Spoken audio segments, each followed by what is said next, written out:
বন্ধুরা, শুভ বিবাহ ধারাবাহিকের আজকের পর্বে দেখানো হয়েছে সুধা হসপিটাল রিসেপশনে আসতে হঠাৎ করে তুহিনার সাথে সুধার ধাক্কা লাগে।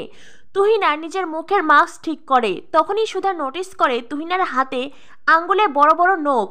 তুহিনা সুধাকে দেখে তাড়াহুড়ো করে ওখান থেকে চলে যায়। সুধা মনে মনে ভাবতে থাকে, অদ্ভুত তো, এই নার্স এমন আমাকে দেখে তাড়াহুড়ো করে চলে গেল কেন। এরপরে দেখানো হয় সুধা ঝিনুককে ফোন করে। সুধা ঝিনুককে বলে, ঝিনুক আমার কথা মন দিয়ে শোন, মেজকার কাছে অনেকগুলো টাকা আছে আর আজকে রাতেই মেজকা সেই সব টাকা সরাতে চাইবে। তুই ভালো করে মেজকার দিকে নজর রাখবি। ঝিনুক বলে, দিদি তুই একদম চিন্তা করিস না, এই দিকটা আমি ঠিক সামলে নেব। এরপরেই দেখা যায় ঝিনুক সমুদ্র আর মেজমাকে বলে, তোমাদের একটা হেল্প লাগবে। মেজমা বলেন, আমাদের সাহায্য কি করতে হবে? ঝিনুক বলে, কাজটা করতে তোমাদের কষ্ট হবে, তবে এছাড়া আর কোনো উপায় নেই। এদিকে দেখানো হয় ডক্টরের সাথে কথা বলবে বলে তেজ সুধা ডক্টরের জন্য অপেক্ষা করছে।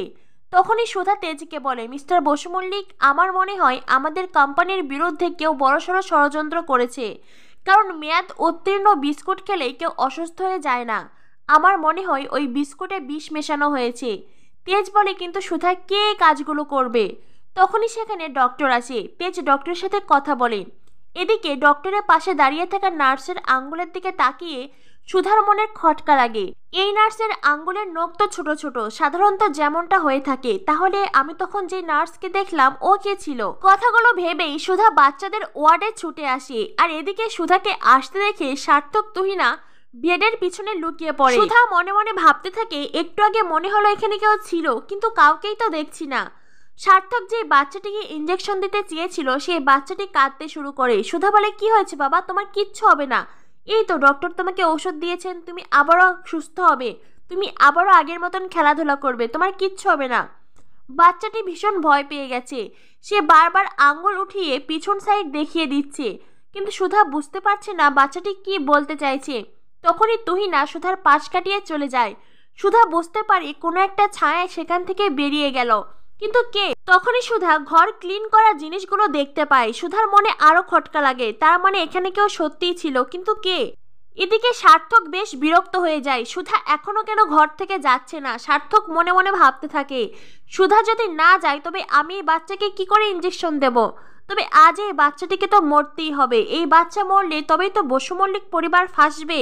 সুধাও ঘর থেকে চলে যাওয়ার নাম করছে না, কারণ সুধার মনে বেশ খটকা লাগছে। তখনই সার্থক মনে মনে সিদ্ধান্ত নেয়, না, এই বাচ্চাকে মারার আগে সুধাকে চিরকালের জন্য ঘুম পাড়িয়ে দেব। এই বলে সার্থক সুধাকেই পিছন থেকে অ্যাটাক করে। সার্থক আর সুধার ধস্তাধস্তি হয়। সুধা বারবার বলতে থাকে, কে তুমি, কি চাও, এখানে কেন এসেছো?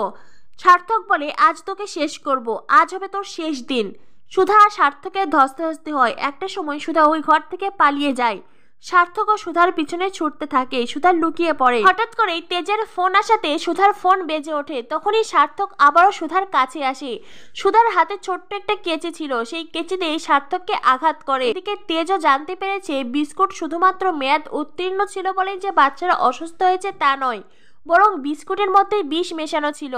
তেজ মনে মনে ভাবতে থাকে, তার মানে সুধা ঠিক কথাই বলেছে। সার্থক সুধাকে ধাক্কা মেরে ওখান থেকে পালিয়ে যেতে চায়। তখনই তেজ আসে। তেজ আসতেই সুধা বলে, মিস্টার বসু মল্লিক, ওনাকে ধরুন।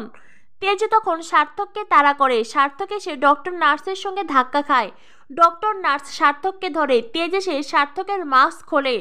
সার্থকের মুখ দেখতেই যাবে সেই মুহূর্তেই তুহিনা সেখানে ধোঁয়া সৃষ্টি করে, যার কারণে সার্থক ওখান থেকে পালিয়ে যায়। তেজ সার্থকের মুখ দেখতে পারে না। যেহেতু সুধা সার্থকের গলায় আঘাত করেছে, তাই 2-2-4 ঠিকই মেলাতে পারবে সুধা। এরপরে তেজ ডক্টরকে নিয়ে বাচ্চাদের কেবিনে আসে। আর সেখানে আসার পরে ডক্টর বলেন, এ কি অবস্থা, এরকম হয়েছে কেন? সুধা বলে, ডক্টর, বাচ্চাদের উপর কেউ হামলা করেছিল। ডক্টর তো অবাক হয়ে যায়। একদিকে আগামী এপিসোডে দেখানো হবে মেজকা টাকাগুলো বালিশে ভরিয়েছে, আর সেই বালিশ ওখান থেকে সরাতেই ঝিনুক দেখে নেয়।